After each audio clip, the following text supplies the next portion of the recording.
want to say a few words about the relationship between global history in general and the global history of capitalism. So what is the role of capitalism within thinking about global history? So that's the first thing I want to do. The second thing that I want to do is to say a few words about how I see the history of capitalism to be different from economic history as it is often practiced, especially in economics department. Then I will say a few words about national versus global perspectives on capitalism and how that has played out in the historiography and in the writings by economists. And then I will want to summarize a few points about what are kind of important themes within the global history of capitalism, of which labor is one, but I'm not going to say very much about that because, as I said earlier, that will be dealt with later. So, and I'm going to obviously speak in English because you definitely don't want to listen to my terrible French. Maybe you want to summarize. You want to summarize it at the end, or you want to summarize in between something at the end? Okay. Maybe what we actually do, I do one part and then you translate, and then I do the next. Yeah, I think it's better because otherwise it's just so much. So maybe you just summarize first what I just said. Okay, so to speak to the first point, which is about the relationship between the history of capitalism and global history, there are two observations to be made. One is, and that is perhaps completely uncontroversial, that the expansion of capitalism during the past 500 years created new kinds of global connections and also a new intensity of global connections. So clearly there is a relationship between the object of study of global history in general and the object of study of capitalism. So this, I think, is largely uncontroversial and everybody will probably agree with that. But there's another relationship between global history and the history of capitalism, and that is certainly more controversial. And this is that, that capitalism as such can only be understood from a global perspective. Maybe that capitalism is a production of the world as a whole and not just the result of developments in particular parts of the world that diffuse around the world. Okay, so these are the two relations between global history and history.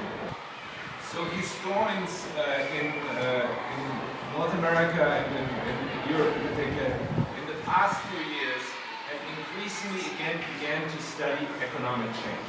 Okay? And this was a significant departure because for a long time, much historical writing has focused on cultural history, questions of identity, and other such things. But in recent years, there has been renewed interest in the study of economic change. So this is kind of the most basic foundation upon which the global history of capitalism has been built. And the reason, I think, why historians have begun again to study economic change in much more serious ways is, for one, that we all live in a world of very rapid economic change, including deep crises in the history of the contemporary economy. And that, of course, has motivated historians to want to think about the origins of these transformations that they experience in the contemporary world. So it's very much our experience of living in the world today that has influenced the questions that we ask about history. But then I think there was a second important reason of why historians in the global north have again looked much more at economic history in recent years. And this is that there has been a kind of rise of neoliberal thinking about the world, which has naturalized, which has aimed to naturalize certain kinds of economic relations. Basically, many economists and ideologues have tried to convince us that the economic world we live in right now is natural, that or is on its way to return to what allegedly is to be natural. And historians, of course, as such, brittle at any notion of that anything is natural, because they are in the business of historicizing almost everything. And thus they have looked at the history of economic change, at the history of capitalism, partly motivated by their desire to historicize some of the narratives that are being told about economic change. So these are kind of external reasons of why historians have begun to look again at economic change. But then there are also internal reasons to the discipline of history, and this is partly that historians who have traditionally dealt with matters of economic change, like labor historians, business historians, economic historians, their part of the history discipline has kind of run into a dead end. Often their studies have been very narrow. They haven't had very large audiences for what they have been doing, and thus historians have tried to bring together economic history, labor history, and business history in new ways, and have reconstituted that analysis as a new field, namely the history of capitalism. And how this history of capitalism is different from traditional economic history is in particular that the history of capitalism looks at economic change not just on its own terms, but it's very much interested in how economic change is embedded within social change, also in cultural change, but especially how it relates to changing political economies and to the changing political history. They believe that the states and markets, politics and business cannot be understood separately from one another, but needs to be integrated into one analysis, and that one analysis is seen as to be best encompassed by the idea of looking at the history of capitalism more broadly. Thank you. Ironically, much of that history of capitalism as it has emerged in the, let's say, in the past 10 years in my part of the world in the United States, but I think also in Europe, much of that history, just like earlier economic history, has been very national in orientation. So much of that history has focused on the history of American capitalism, of French capitalism, of German capitalism. And this is largely independent of the politics of the practitioners of that kind of history. So very conservative business historians, let's say, have looked at the history of capitalism from a national perspective, just as historians who are more on the kind of left side of things at the history of labor.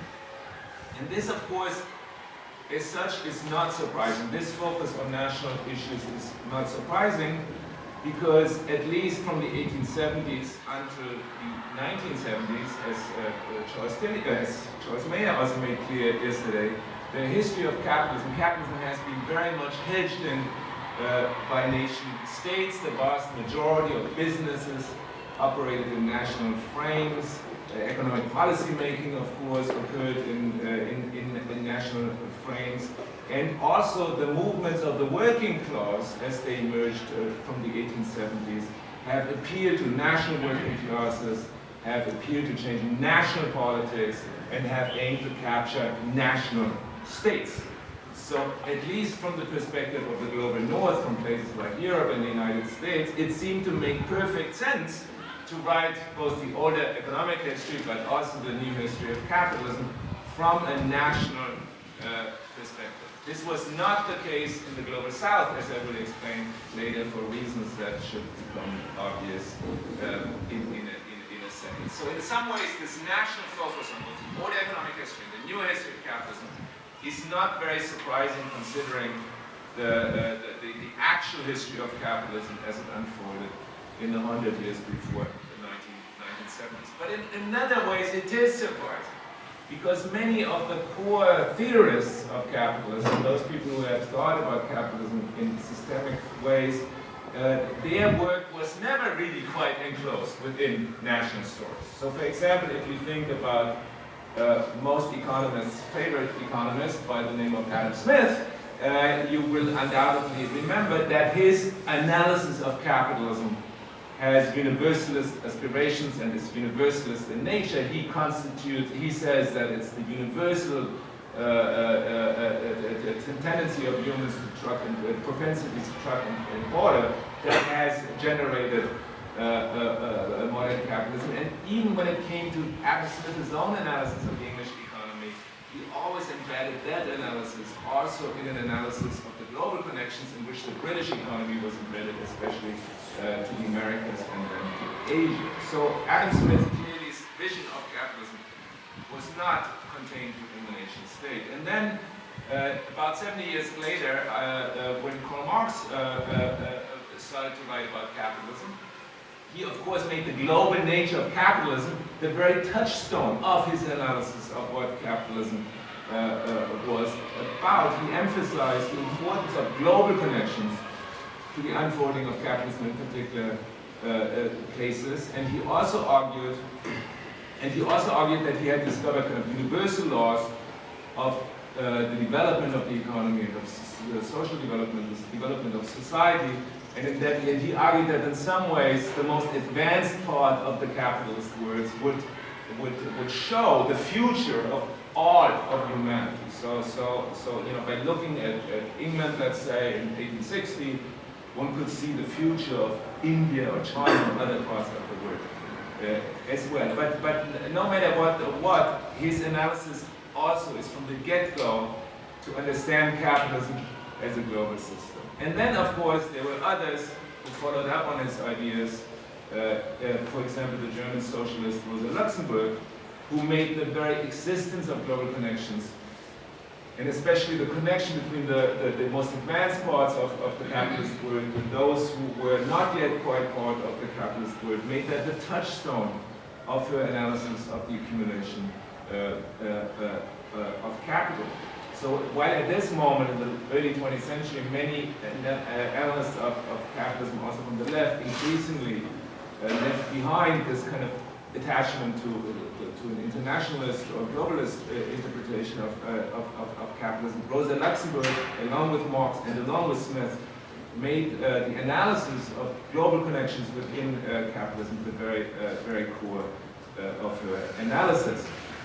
These traditions became, in many parts of the academia, they became kind of less important as the analysis of capitalism increasingly was contained within particular national histories. But of course, there were people who maintained a global analysis of capitalism. Most importantly, I think, and also most interestingly, was Fernand Braudel.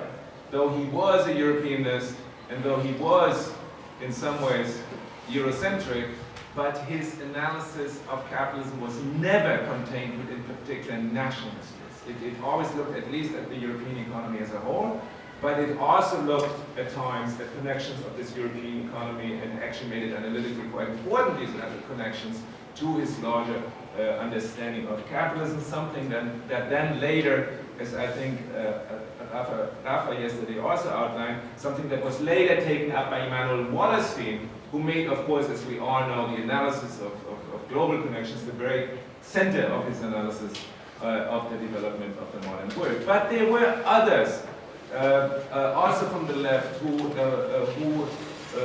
kind of nationalized the study of capitalism. Most famously, Robert Brenner, who found the roots of global capitalism in the eastern English countryside, but also people like Perry Anderson, and ironically also E.P. Thompson, who though himself had grown up in India, was very much focused in his analysis on the development of labor in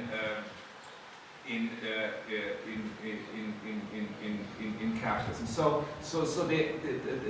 there is a kind of nationalization of the view of capitalism and the historiography of capitalism, but there are also other traditions that in the global north that look at capitalism in a more global way.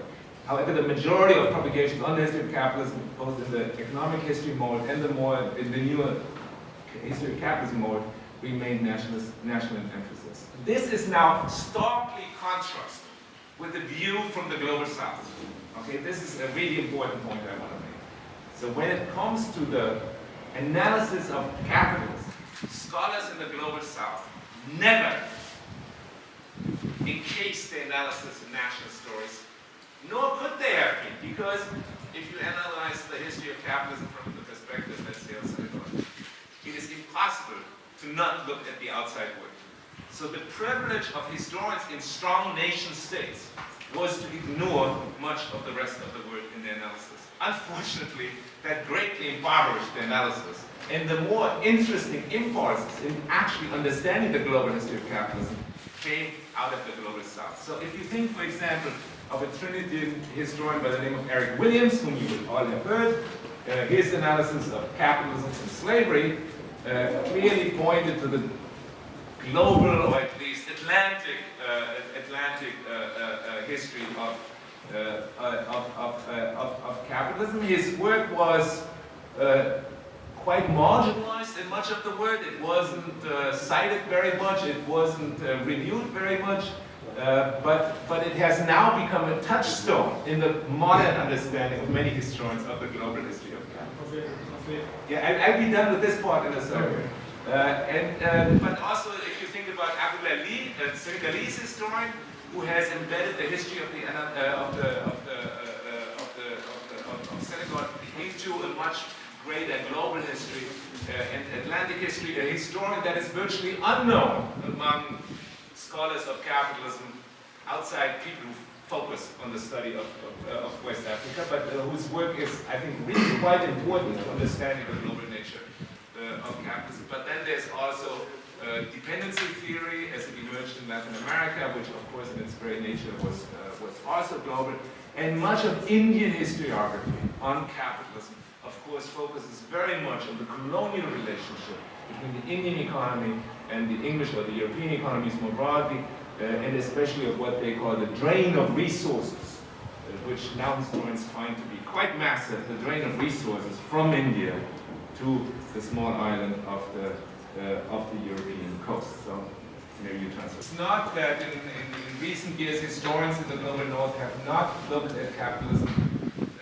global perspective, and there is indeed a very vibrant debate in which many economists also engage that tries to explain what Leo also referred to as the great divergence of why Europe, the North Atlantic, became so much wealthier by the 18th century than much of the rest of the world.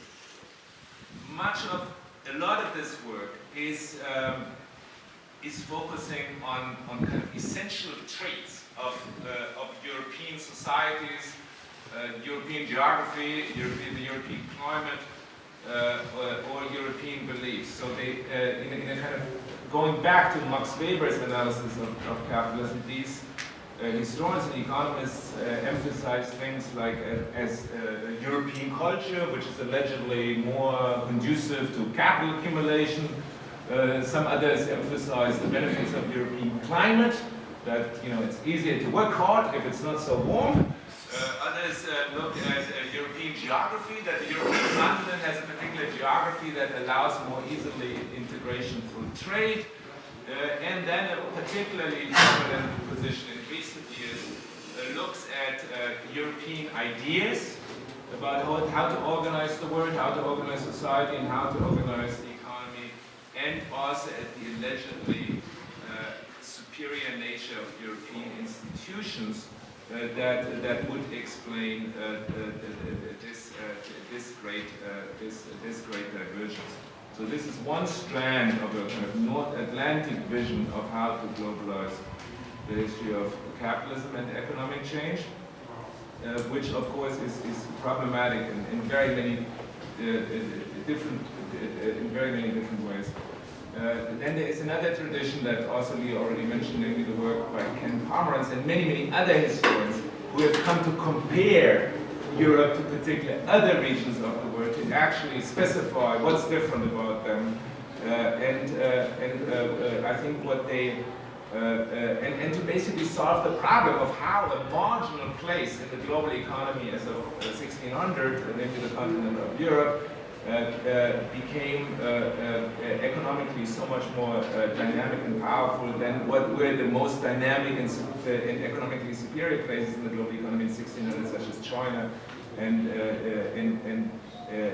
India. And they have found that this this change occurs in the very late. It occurs really only in the 18th century, and according to Pomeranz, it was related to two factors. One was geographic look. The English had coal near their manufacturing centers, which the Chinese did not. But it also argues for the importance of global connections forged by Europeans, namely especially the expansion into the Americas, which I think is a much better way of explaining this than by looking at European culture and European ideas. So in this more globalized view of the history of capitalism, I think a couple of themes come to the fore that explain the recent economic history of the world that is quite different from the earlier work that I've cited earlier that focused on culture and institutions and other such things. So for one thing, for example, we have seen in recent works that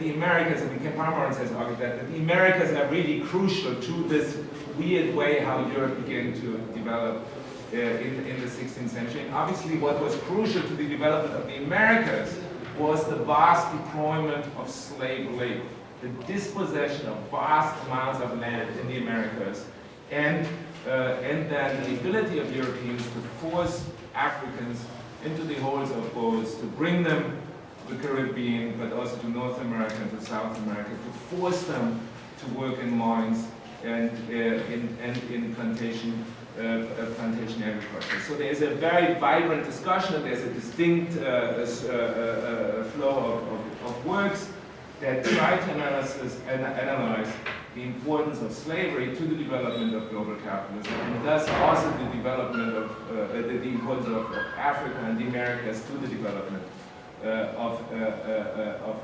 European capitalism. What these historians have argued increasingly, and this now shades into the Times presentation, is that the development of capitalism is not necessarily a kind of transition from various forms of coerced labor to free contractual wage labor, but that capitalism was, the expansion of capitalism was really enabled by and characterized by a huge diversity of labor regimes. So in some parts of the world there was an expansion of wage labor, as James will explain later, and in other parts of the world there was a huge expansion of different forms of coerced labor, including slave labor, and that this very diversity of labor regimes is what enabled the capitalist transition and also characterized capitalism.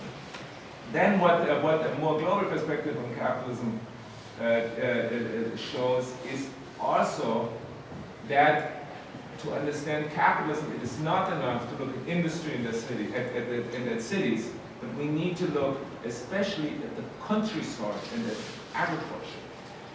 And not just to look at the countryside and at agriculture in the southern parts of England, as Robert Brenner does, or maybe in the provinces of Holland. No, this is also important, but to look at changes within the countryside truly globally.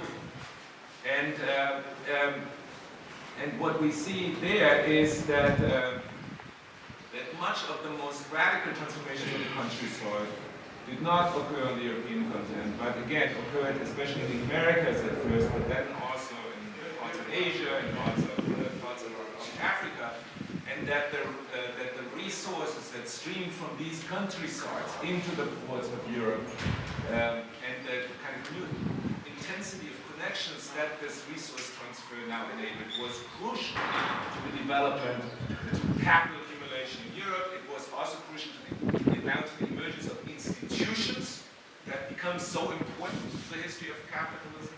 So I agree with that, but these institutions really emerge out of the great connecting. And thus we see that much of the changes of capitalism occurred in the global countryside, and that the changes within the global countryside are crucial to explain the shape that capitalism globally takes in the course of the beginning in the 16th century. What a global perspective on capitalism also shows, and that's my third point, is that that labor plays plays an important role within the history of capitalism. And not just in the sense that I just mentioned earlier, that there's a whole variety of labor regimes of people who produce commodities for markets, but also in another way, namely that workers themselves and their struggles made a difference in shaping global capitalism. And I just want to cite one example, namely the history of Saint-Domingue and later Haiti. The island of Saint-Domingue was the single most important commodity producer of sugar, coffee, indigo, and cotton for European markets as of 1790. A vast number of enslaved labor streamed into Saint-Domingue year after year, and the commodities that poured out of Saint-Domingue were quite important to the development of Europe at the exact point when the Industrial Revolution happened, right? The 1760s, 1770s, 1780s. But then, the enslaved workers of Saint-Domingue staged a revolution, and one that succeeded. And that revolution now had a huge impact on the shape of the capitalist world order, because it suddenly put pressure on other regions of the world to produce commodities for world markets that now did not come any longer out of Saint-Domingue. And that was the moment, for example, when the cotton production in the United States took off for world markets.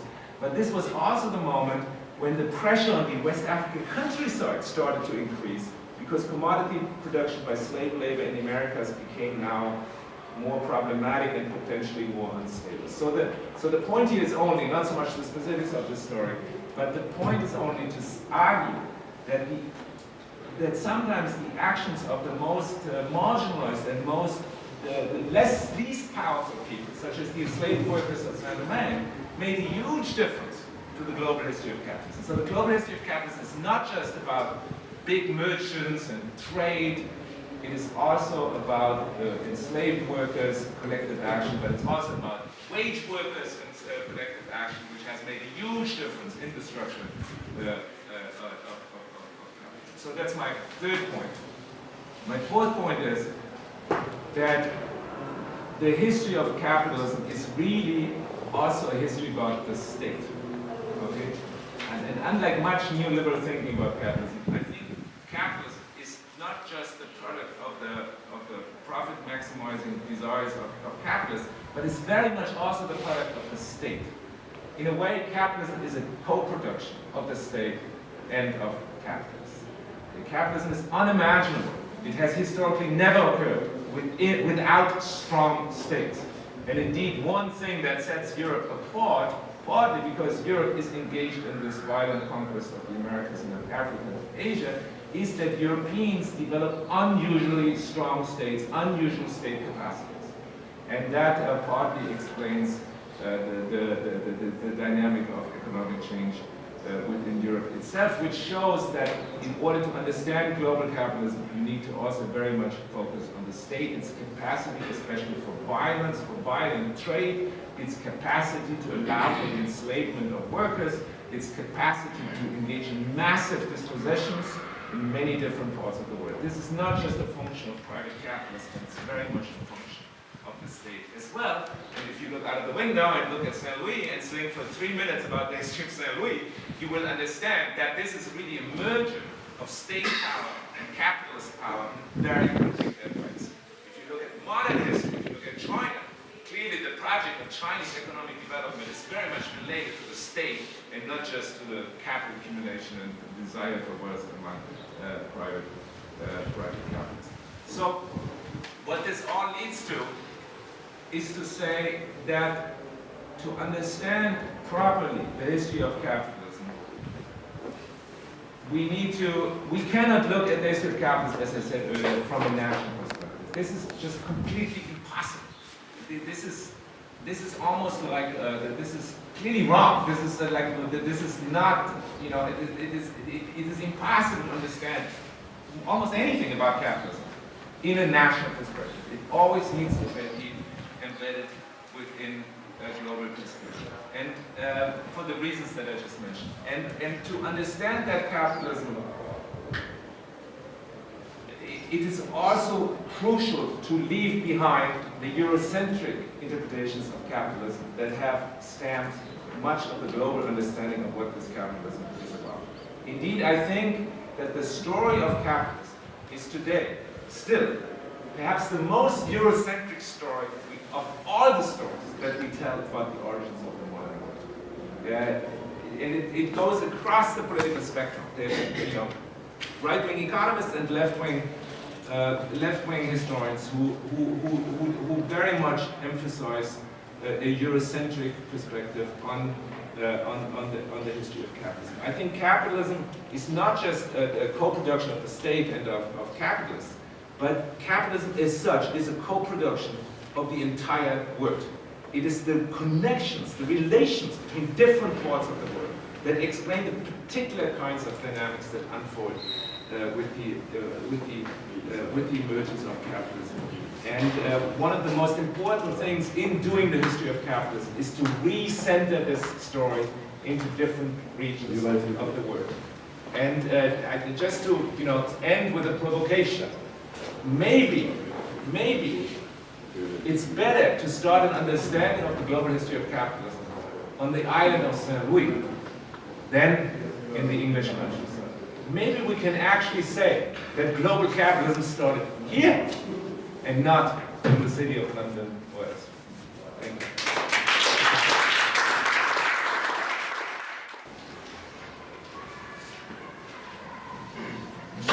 Questions? Comments? You at the moment. Okay, you call him. Okay, so yes. In fact, Me. So, thank you very much for the whole presentation, but especially for this state of the art, the tabula question about the historiography on capitalism. And you started with Karl Marx, of course. But I think that there is now on this list a very important book written by a very important author. I'm sure that neither you nor me like the guy, because most of all, as a political figure, and because of his ambiguous legacy. I'm talking about Lenin. Lenin and the imperialism as superior face of capitalism. I think it's a book where this presentation of capitalism as a global phenomenon is very strong. So perhaps we have to come back to that book, and we will realize that this superior, you say in English superior, you can say at the second power, the square power. It's the peculiarity of this phase is that it's a global capitalism without imperialism. Today, yes, without imperialism, in that classical. But because, for instance, the tool conceived and prepared by Tony Negri is a very poor tool. It's not useful for historical analysis. This atmosphere which impregnates everything, but how do we do to okay, I think that's a good point, and I didn't mention all socialist thinkers on capitalism because there are many of them, and of course there is a distinguished kind of cosmopolitan global perspective on capitalism within the Marxist tradition. And Lenin is certainly part of that.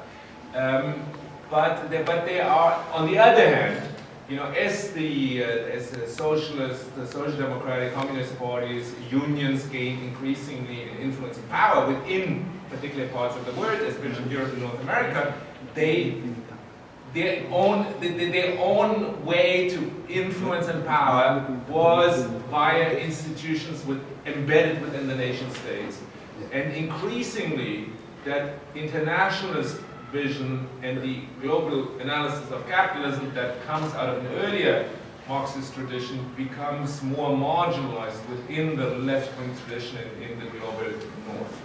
Indeed, so much so that often the rest of the world gets completely forgotten. I mean, there are reams of books, libraries full of books written in some ways in the Marxist tradition that don't deal at all with the world outside of a particular nation state. And in some ways, we can explain that, because indeed, not only was the nation state crucial to the rise of power of capitalists, but the nation state was crucial to the rise of power of labor and unions and socialist parties and so on.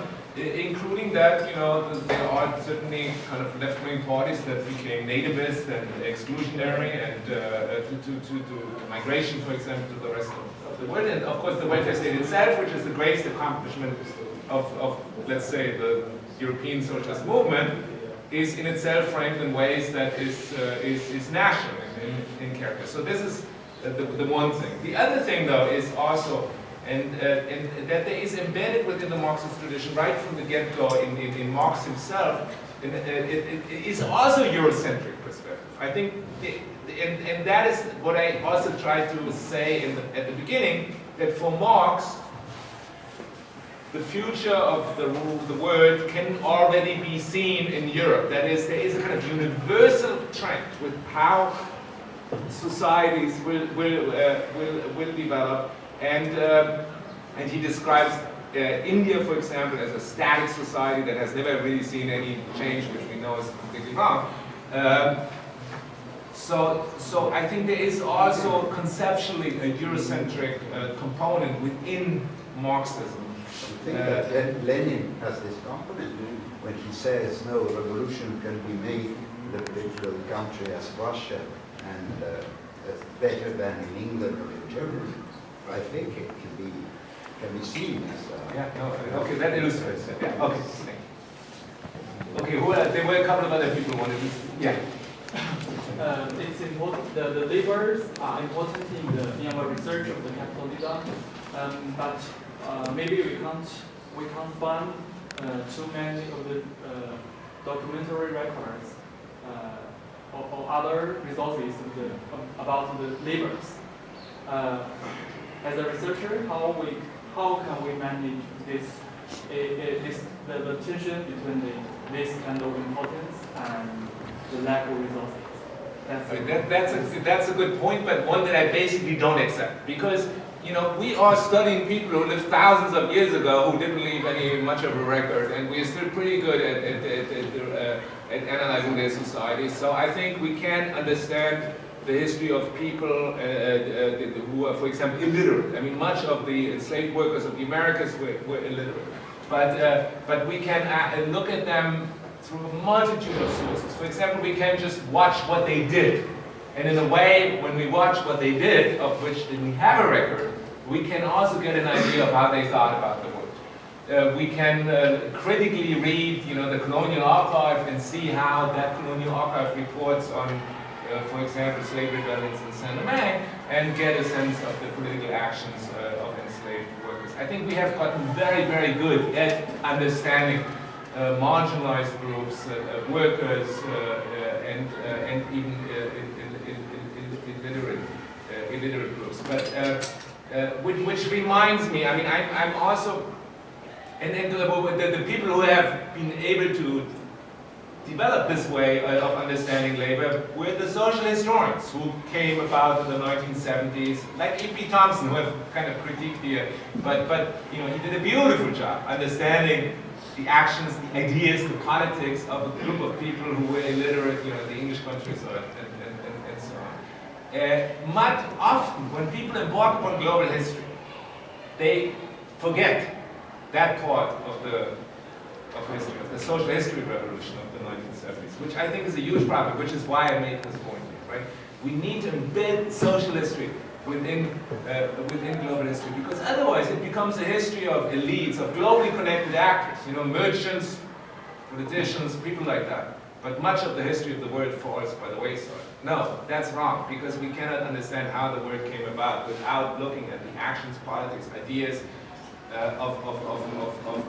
all people, not just the well-connected and rich. And we need to be very aware when we do global history, not to forget the lessons of the social history revolution of the 19th century. Okay. So I want to take up your provocation at the end. So if Saint Louis is the birthplace of capitalism, how then does that translate to the history of Europe? So there's this famous book called How Europe Underdeveloped Africa. But if you turn this around, how did Africa develop Europe? And of course, the classical answer is purely an answer that revolves around plunder. Right? It's the transfer of resources. But that is too little of an argument to make this claim, because there was a lot of internal transfer of resources within Europe as well. So what are the particular modes of developing European capitalism through the development of capitalism outside Europe? Okay, that's a beautiful question. And I love that, how Africa developed Europe. That's a great title for a book. Yeah, I like that. So it's you know, let me just speak on this question on three different levels. One, I don't think we should completely discount the question of resources, right? You would certainly agree with that. There is significant resource transfer. There is a significant mobilization of labor power in the global countryside. And I'm actually studying myself now. I'm trying to understand, you know, how many people in outside of Europe produce commodities for Europe versus how many people are engaged in commodity production in Europe itself. And it's not clear, you know, where, you know, there might be more people outside of Europe than inside of Europe engaging in commodity production. So this is number one. I mean, we should not discount totally the question of resource transfer. This is important. The second one is institutions. I think the expansion of European capital and European states into Africa, the Americas, into Asia generated all kinds of complicated problems of capital transfers, of capital mobilization, of labor mobilization, and so on, that were not necessarily in place within the European continent itself. And partly it's just a function of the scope of the project that unfolds with European expansion. These institutions become extremely important to the European economic development. And I think we can't, and there I agree with institutionalist economists. I just don't agree with the history that they tell. And I think we can, so if you look, for example, at the Amsterdam Stock Exchange, every run-of-the-mill neoliberal economist would say, okay, this is an important institution. We need to study the Amsterdam Stock Exchange in order to understand global capitalism. And I don't disagree. This is clearly important. But how does the Amsterdam Stock Exchange come about? It comes about in this process of the Great Connecting. And so this is just one example, many more could be made, that the institutional innovations that become so important to European capitalism are very much the result of the particular geographic expansion of European capital. The third argument I would make is, and this relates to something that I said earlier, capitalism cannot be understood without looking at it as a product of the state and of capitalism. But how has the European state really emerged? One crucial aspect of the strength of the European state and the institutional characterization, the characters of this European state, for example, its tax regimes, come also out of this global expansion. So these are like three ways how I would tackle this particular problem. Undoubtedly, there are many more. I mean, there's also the transfer of knowledge, which becomes important in the European industrialization. I would not go as far as to argue that in order to understand capitalism, the only thing you have to look at is the extra-European world. No, you need to look at Europe as well, and there are important changes within Europe. But they feed upon one another. They cannot be explained without looking at one another. The one enables the other. And the result, of course, is something that's historically completely new. Namely, huge inequalities, economic inequalities, and inequalities in state power. Because the Europeans don't only just become richer, but they come to rule much of the world, which is again an outcome of this particular process. Yeah. Je vais poser en français, j'espère que tu vas comprendre. Tu as parlé de Haïti, c'est très important. Je pense que l'histoire de Haïti. Mais comment tu fais la liaison entre l'indépendance d'Haïti en 1864 et le partage de la nationalité en 1814? C'est-à-dire, voilà, du scramble for Africa en 1880 et l'indépendance d'Haïti. Et là, vraiment, on voit comment le capitalisme change de tactique. Yes, no, absolutely. Yeah, this is a great point. I think they are related. Though obviously they are like almost 100 years in between the two events. But I think that the revolution in Haiti is not just important in the sense that it spreads commodity production into new regions of the Americas. That is important, but it's not the only way how it is important. But I think it is the beginning of the end of slavery. It really shows that slavery is a movement, is a form of mobilization of labor that creates such vast resistances and such vast tensions that once the global capitalist economy comes to rest to such a decisive degree on enslaved workers, especially in the cotton textile industry, this is a source of instability within the system. And it becomes clear in Haiti, but it of course becomes clear then in the 1860s in the United States when the political economy of slavery becomes impossible to contain within a nation state that also industrializes, but also when the enslaved workers in the Americas see the tensions between the northern states and the southern states as an opportunity to free themselves and to embark upon a struggle for their own liberation. So slavery becomes unstable, and new systems of labor mobilization emerge in the wake of slavery, but they begin to be experimented with. For example, here in the Seneca River Valley in the 1820s, I just researched that, to find ways to mobilize workers without enslaving them. That I think is partly a result of the revolution in Haiti, but of course then it's also been made possible by the greater strength of European states now, and by greater new infrastructure technologies, such as the railroads, the telegraph, but also machine guns, that now enable Europeans to go into the hinterland in ways they had never been able to do before. As I think this conference showed beautifully, that the European power in Africa was very limited. Because it was limited, because there were other powerful polities that could resist the European capture of the control of territory and labor in Africa itself. But this is now changing, and at the same time, as Charlie Mayer made clear in his talk, I think, is that capitalism itself, the capitalists and capitalist states in Europe and North America put an increasing focus not so much on the importance of trade, though this continues to be important as well, but the territorial control of the places where capital accumulation takes place. And it is as part of this move in the late 19th century, by the beginning in the 1870s, it's part of this moment that also leads for the desire for territorial control in Africa. It's not enough anymore to just trade, but you want to dominate labor and raw materials, through political control. But in some ways that harks back to Haiti. So, I'm not saying that, when workers rebel, it necessarily has always good implications for the rest of the world, but I'm just saying it has implications for the rest of the world. We need to see the action. Because of the revolution in Haiti, more pressure was exerted on slaves in North America. That was not a good thing, but it is related, and I think territorial control is related to the downfall of slavery, because once you mobilize workers in other ways, the capacity of states and political control become more important.